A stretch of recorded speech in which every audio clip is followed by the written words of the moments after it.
지난 몇 주간 제가 또 새삼스럽게 느껴지는 것이 한 두어 가지가 있었습니다. 그 중에 하나는 이 설교단이 정말 익숙해지지 않는구나. 이 설교단이 마치 내가 왕인 것 마냥, 내 자리인 것 마냥 마음대로 이렇게 휘저을 수 있는, 딱 그 사람 자리다 이렇게 느껴질 수 있는, 그렇게 설교하는 분들도 있는데 나는 그렇게 참 안 되는구나. 저는 여전히 이 자리가 두렵습니다.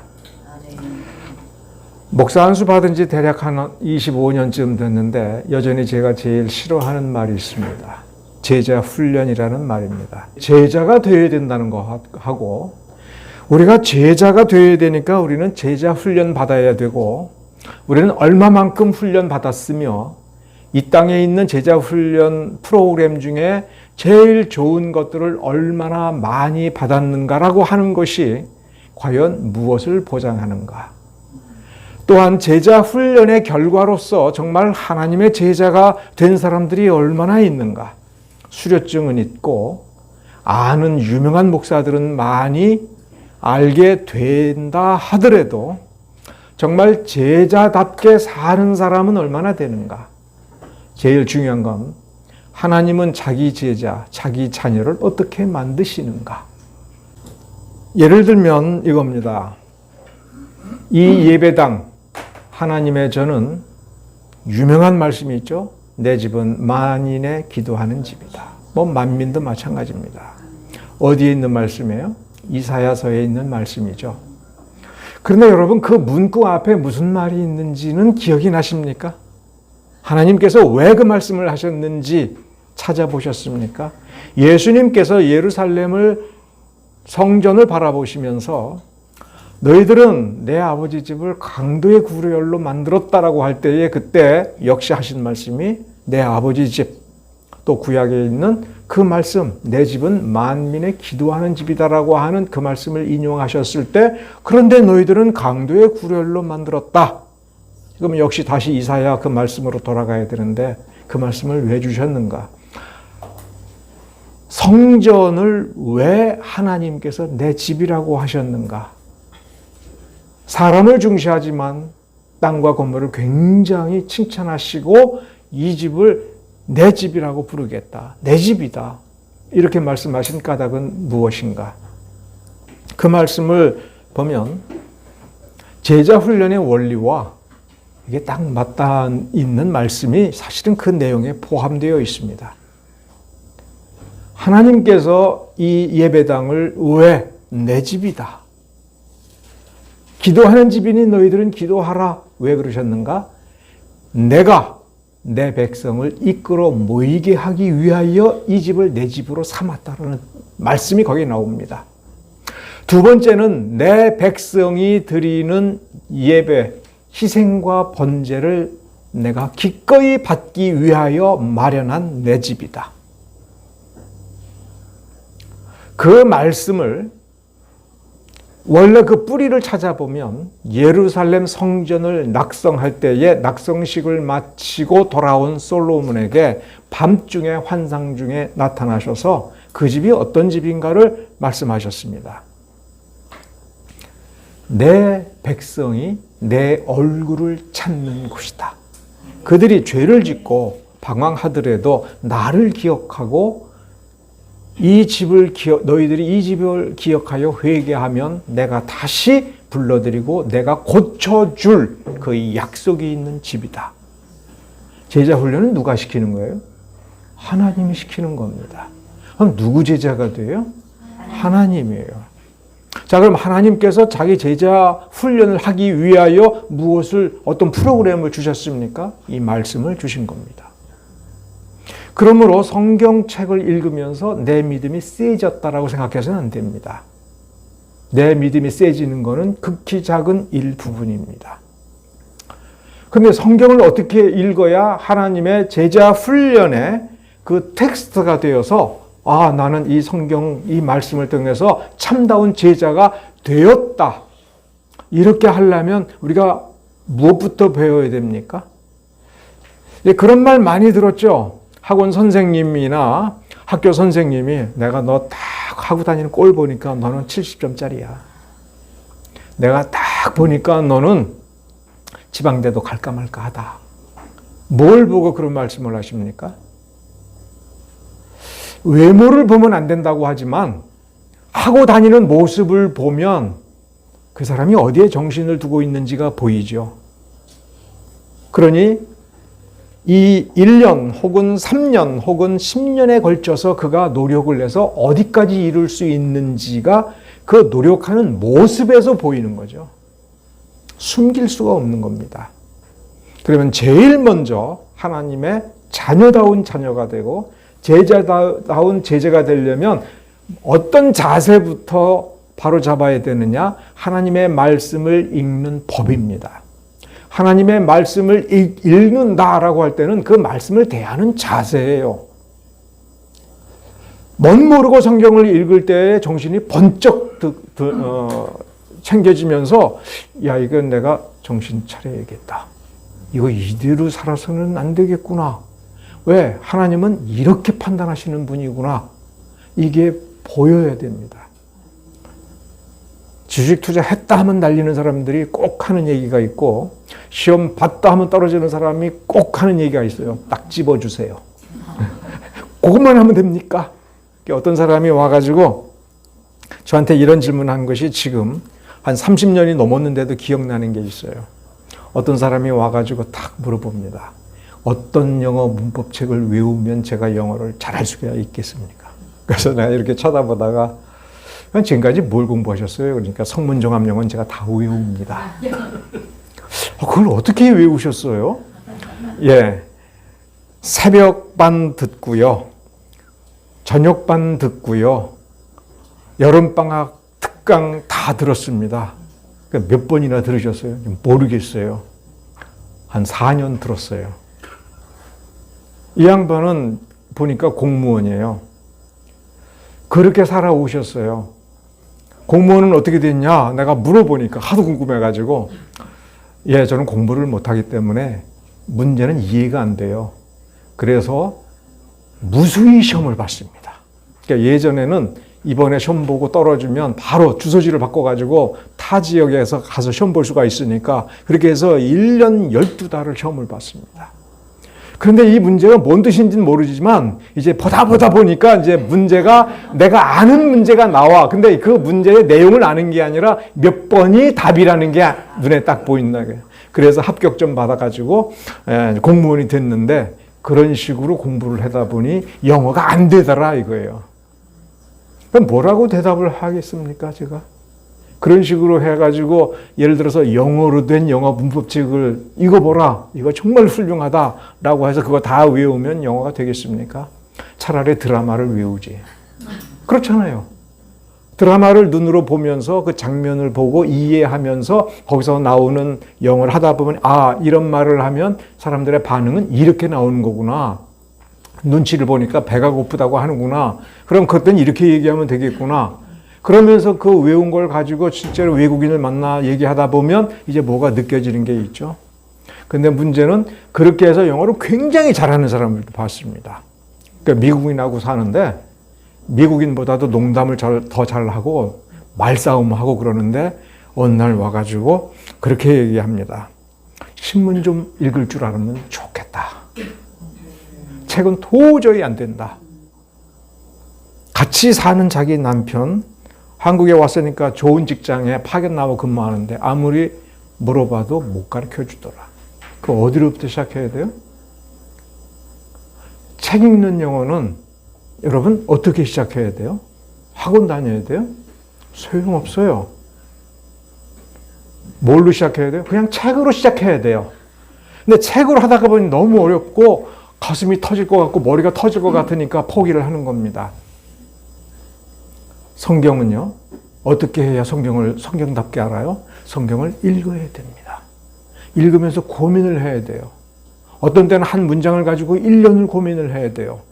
성경을 우리에게 주신 목적은 성경을 많이 읽으면, 성경을 많이 옮겨 쓰면 복 주겠다라고 약속하시고 복을 주려고 성경을 주신 게 아닙니다.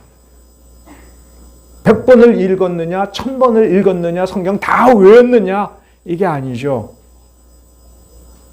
하나님을 닮도록 하려고 우리에게 주신 거예요. 1000번, 10,000번 읽어도 읽는 것으로는 의미가 없습니다. 자, 그러면 성경에 이런 말씀이 있습니다. 이 하나님의 말씀은 지혜의 근본이에요. 지혜가 이 말씀에서부터 나와요.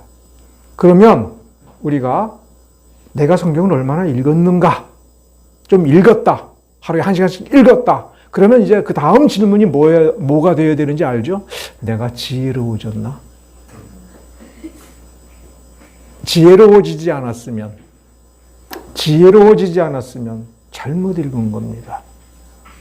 그러면 이 답을 어디서 찾아야 돼요? 기도해야죠. 이 말씀을 주신 하나님께 나아가서 주여 내 눈을 열어주십시오. 어떻게 해야 됩니까? 그러면서 성경을 봐야죠. 눈이 열릴 때까지. 하나님은 어떤 분이니까? 자비로우니까.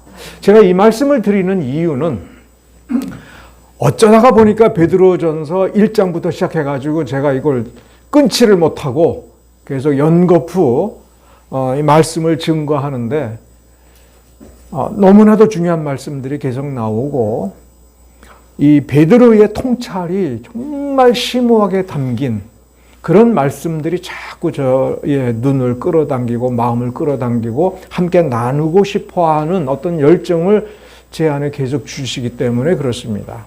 오늘 앞에서 한 거 다 잊어버렸더라도 오늘 베드로전서 2장 1절서부터 5절을 읽었으면 들여다보면서 이 말씀, 이 통을 통째로 이해하기 위해서 우리가 무엇을 놓쳐서는 안 되는가?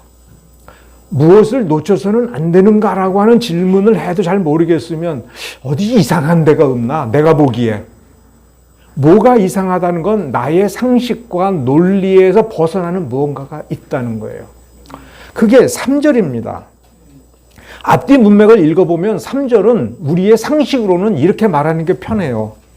너희가 주의 은혜를 받았으면, 주님이 주시는 은혜를 받아봤으면 그렇게 해라. 우리가 왜 더 열정을 해야 돼요? 은혜 받았으면. 자, 은혜 받았습니까? 은혜 받았으니까 우리 합시다. 알아듣잖아요. 우리가 쉽게 쓰는 말이잖아요. 근데 거기에 주의 인자하심을 어떻게 해요? 맛보았으면. 그래서 제가 원문을 다시 한번 찾아봤어요.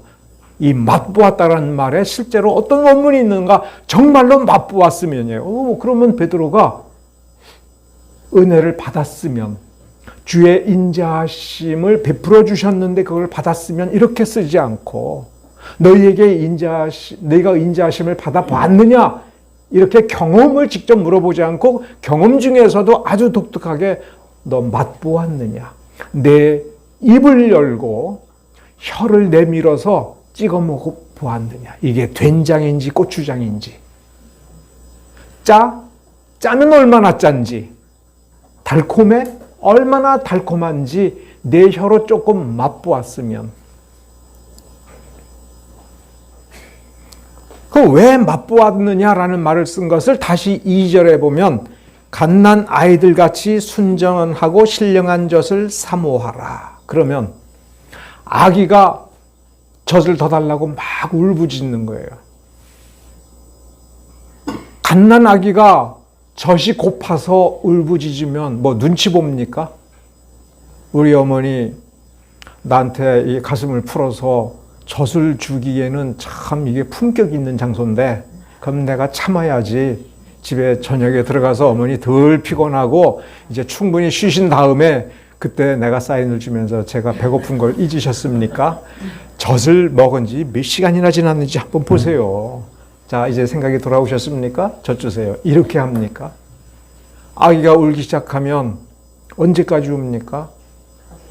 출 때까지, 배가 찰 때까지. 어떤 아이는 젖을 빨면서도 울어.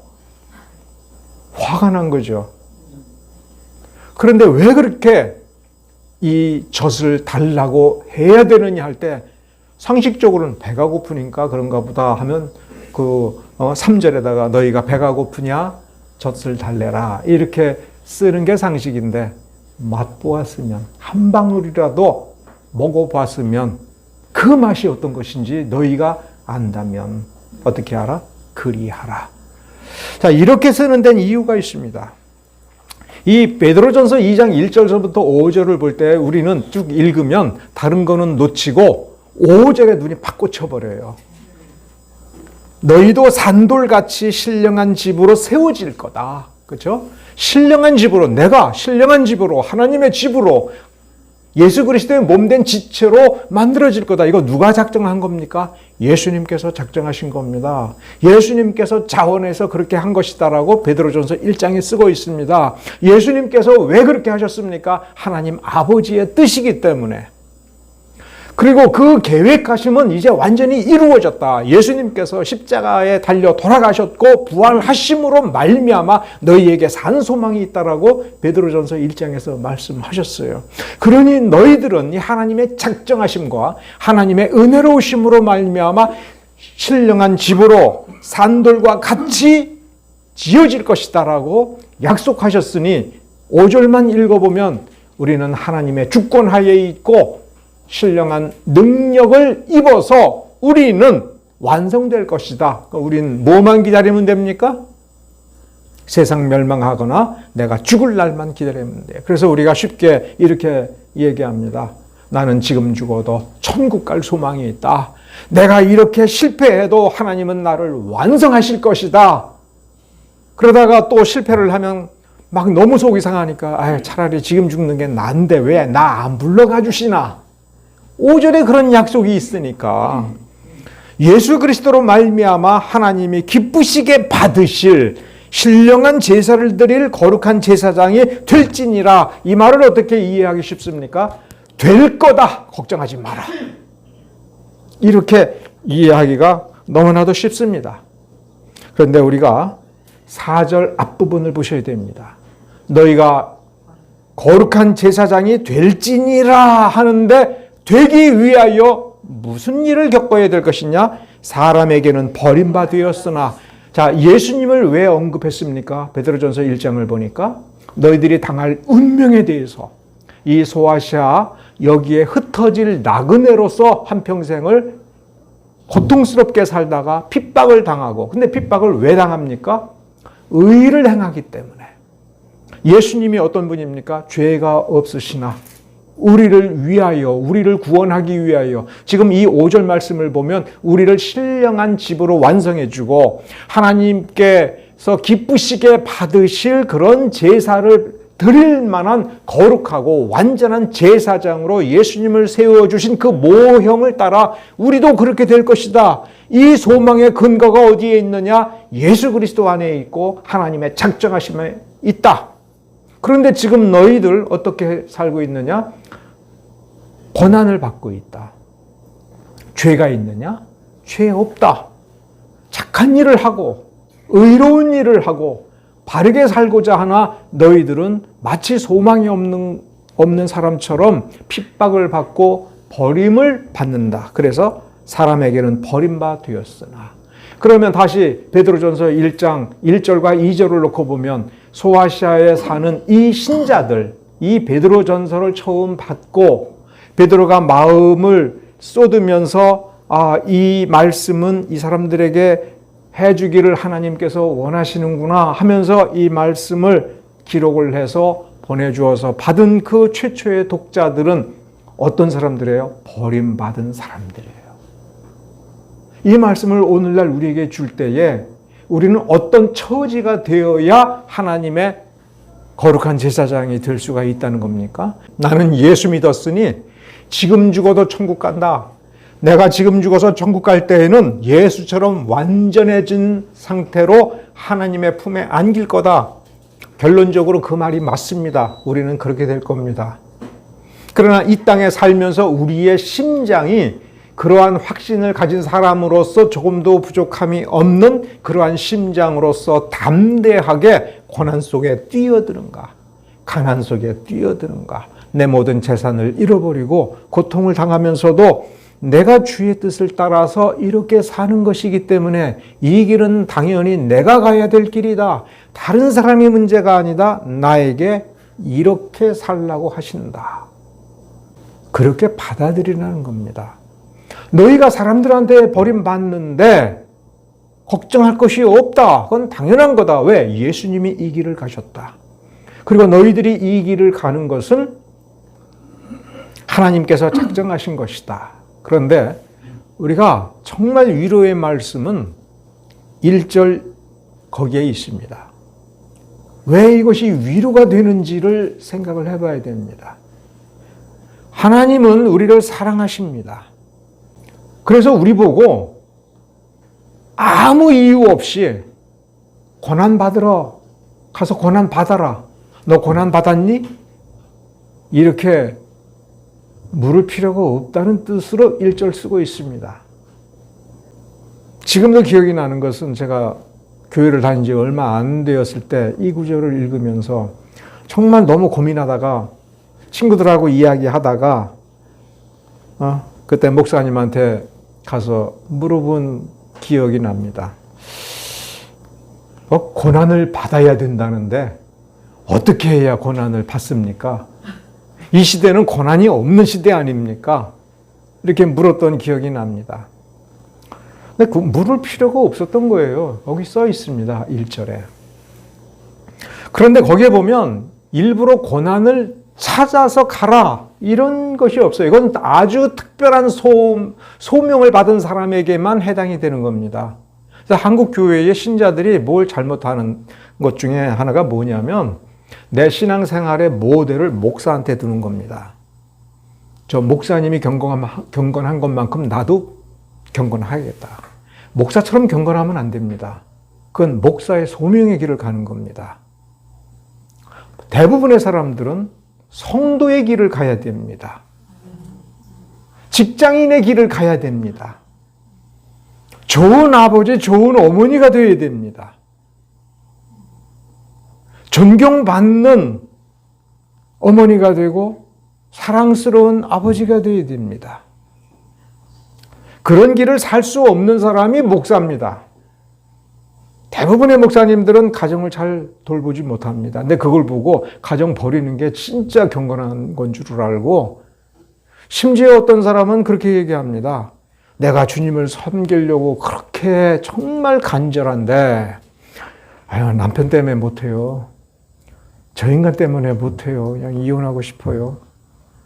그러면 거기서 어떤 잘못된 목사님이 이렇게 얘기합니다. 주님 섬기는 게 최고지. 이혼하고 주님 섬겨.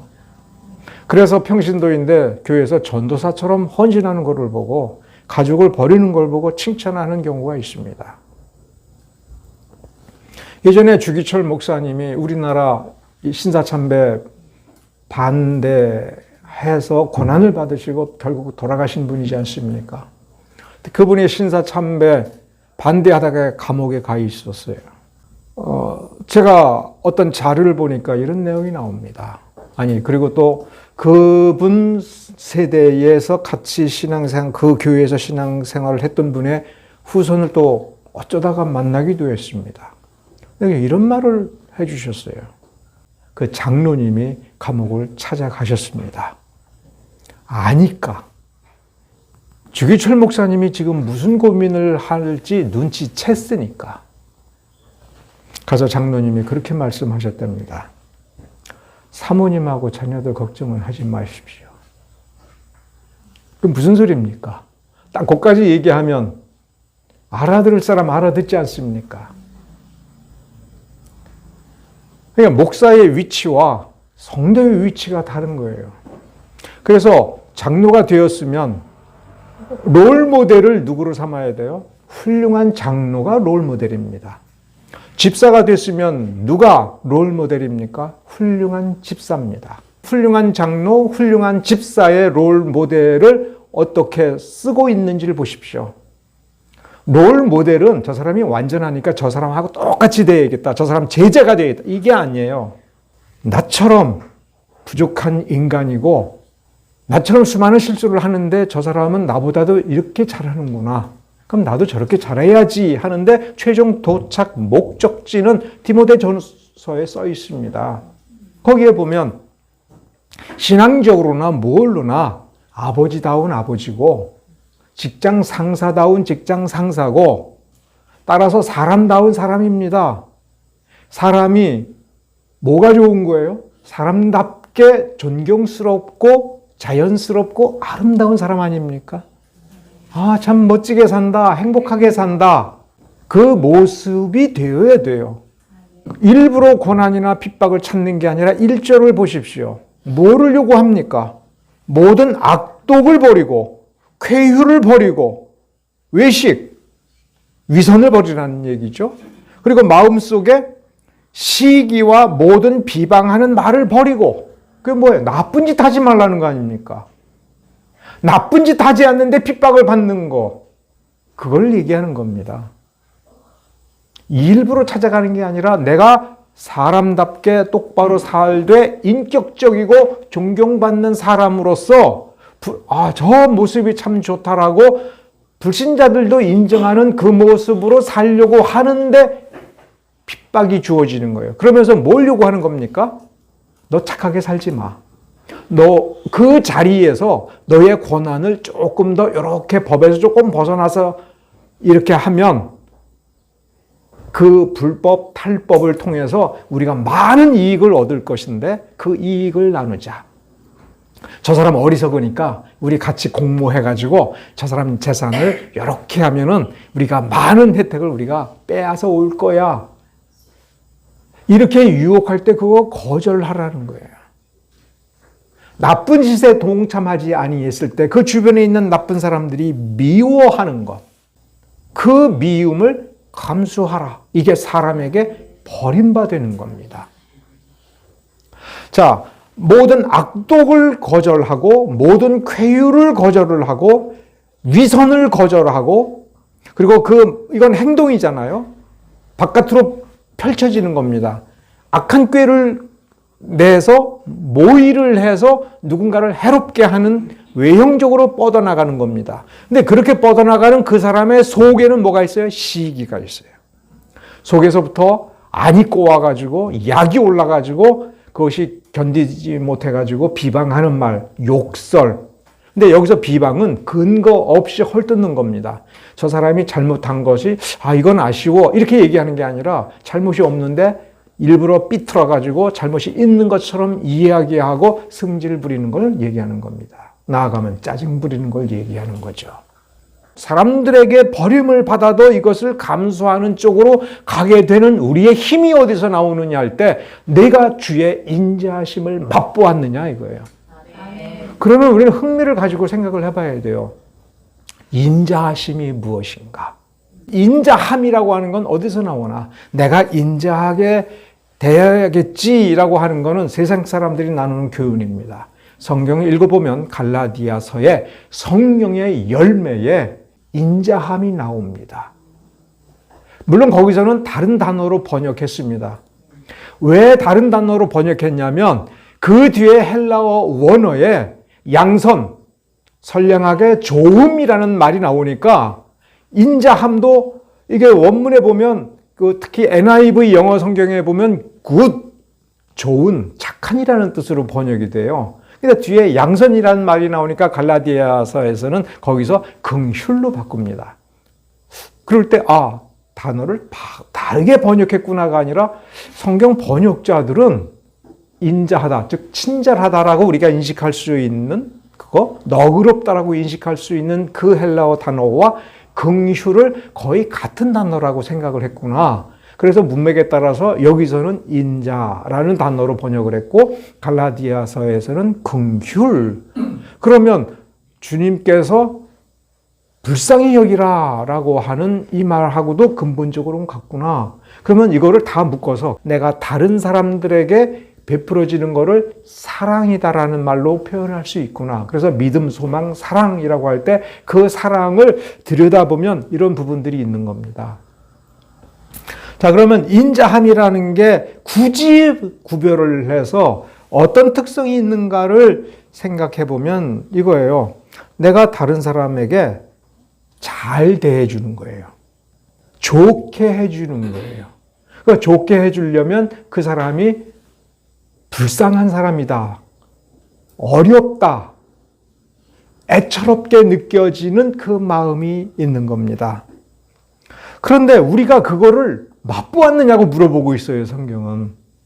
우리가 악독했고 잘못을 행하고 싸납게 굴며 짜증내며 그래서 다른 사람을 많이 불편하게 하는 그 죄성이 우리 안에 있고, 특히 무엇보다도 하나님께서 보시기에 지옥에 보낼 만큼 심각한 죄성이 우리 안에 있어서 하나님의 거룩하시면 근처도 못 가는 그런 존재였는데, 우리를 어떻게 여기신 거예요? 왜 우리에게 은혜를 주신 거예요? 하나님께서 사랑이 넘치시니까 그 남는 것 좀 주신 게 아니라는 얘기예요. 하나님이 아무리 사랑이 많고 해도 우리를 보고 불쌍히 여기시는 마음이 없었으면, 우리가 불쌍하니까 이거 좀 살려줘야겠다, 어떻게 해줘야겠다라고 하는 어떤 행하심이 없었으면 우리는 여전히 비참한 존재로 살다가 죄 가운데에서 죄를 행하면서도 그 죄가 주는 달콤함, 한순간 느껴지는 그 말초신경의 쾌감 때문에 인생을 다 날려버리고 결국은 지옥에 던져져서 영원토록 고통을 받는 그 신세를 면치 못했을 뻔했는데, 우리를 불쌍히 여기시고 아이고 불쌍한 것이 아니라 우리에게 다가오셔서 따뜻하게 대하셨다. 이 따뜻함을 맛보았느냐고 물어보는 겁니다. 너무너무 배가 고프고 목마른데 시원한 물을 누가 주었을 때 그 뜨거운 목마름 속에서 그 시원한 물을 먹어보았느냐? 너 그 맛 평생 잊지 못하지. 내가 고독하고 외롭고 괴롭고 쓸쓸하여 위로를 못 느끼고 사는 게 지옥인 것처럼 보였을 때 누군가가 내게 다가와서 너에게 따뜻하게 대해줬지, 따뜻하게 품어주었지. 이분이 얼마나 좋은지 알지. 그런데 이분은 너의 영혼을 설계해 놓으시고 너의 영혼을 책임지시고 영혼이 좋은 존재로 완전히 바꾸어 놓을 계획과 준비와 능력을 다 마련해 놓으셨어. 그래서 너는 지금 너를 알지? 너는 지금 여전히 악독을 버려야 되고 시기심을 버려야 될 불완전한 존재고, 여전히 죄의 습관이 있으며 죄의 달콤함을 잊지 못하는 본성을 여전히 가지고 있어요. 그래서 좋은 길보다도 내게 편한 길, 내게 쉬운 길, 내가 럭셔리하게 사는 길이 주어진다면 이거 특별히 죄가 안 되는 것 같은데 하면서 슬그머니 발을 담그는 그러한 속성이 여전히 남아있는 거 너 알지? 그러니 견뎌야 돼. 이걸 견딜 때에 무식하게 견디는 것이 아니야. 지금 내가 주의 인자하심을 맛보았다면 이거는 거저 생기는 것이 아니라 성령의 역사고 하나님의 계획하심 때문에 너에게 베풀어진 은혜고, 근데 그 은혜가 어떤 드라마로 있는 것이 아니고 환상으로 있는 것이 아니고 내 입을 통해서 내 혀끝을 통해서 맛보은, 우리가 맛보기 할 때는 안 먹은 거 아닙니까 사실은? 야, 나 그럼 맛 좀 보자. 야, 혀끝에 좀 잠깐 대보고 한 모금만. 제대로 먹은 겁니까? 안 먹은 겁니다. 그런데 이렇게 말합니다. 우리 하나님은 얼마나 좋으신 분이고 하나님의 능력은 얼마나 대단한 것인지 제대로 한 모금 먹어본 게 아니라 혀끝에 살짝 맛만 보았어도 너는 그분이 얼마나 은혜로우신지 얼마나 자비로우신지를 생각해 보면 너에게 주어진 약속, 너의 지금의 이 모습이 아니라 거룩한 존재가 될 뿐만 아니라 거룩한 제사장으로 너를 만들어서 완성시킬 거야.